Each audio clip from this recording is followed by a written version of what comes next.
Hi guys, I recently just had this shed built, so I thought I'd give you a shed tour.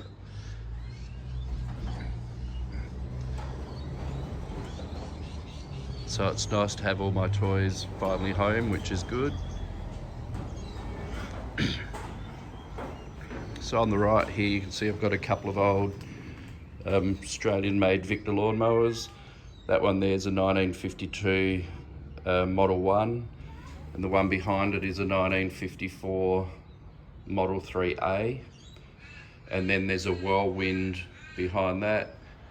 I've got some old outboard motors, so that's an English Seagull. Next to it is another English Seagull. Then I've got an Australian made copy of the Seagull called a Ferrier, and then down the end a twin cylinder English outboard called a Britannia. Alongside me on my left is my 1920 Dodge Brothers Tourer, which I'll do a separate video on like I did with the Chev at some stage, because it's a bit hard to see it there in the shed, but that's the Dodge. Next to that is my 1921 Model T Ford that's not very happy at the moment. She's been laid up for a couple of years and I'm just waiting to get the new engine back after running a bearing. Over on the side here I've got some of my stationary engines.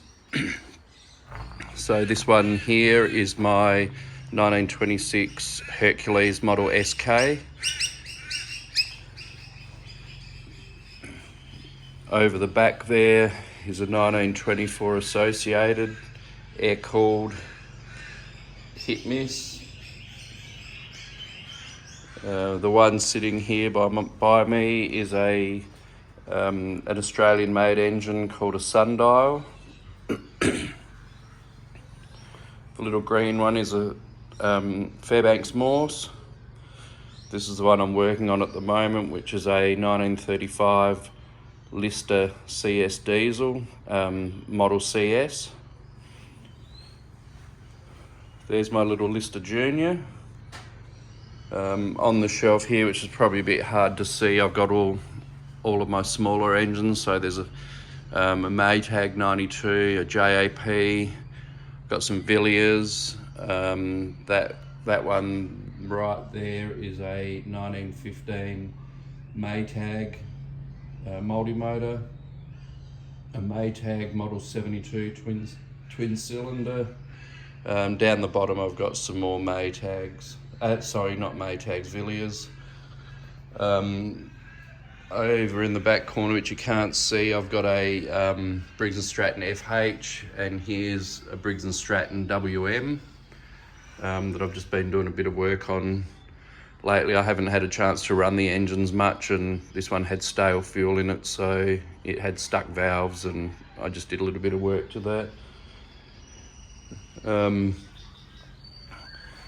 Couple more engines down there, both Villiers.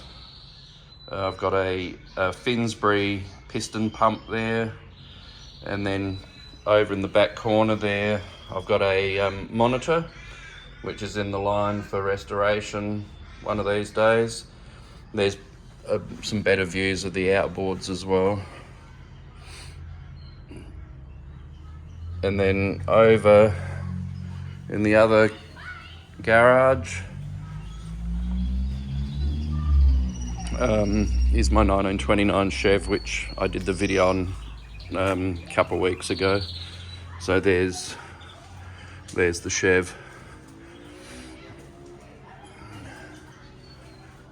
Anyway, hope you enjoyed that quick little look of my new garage.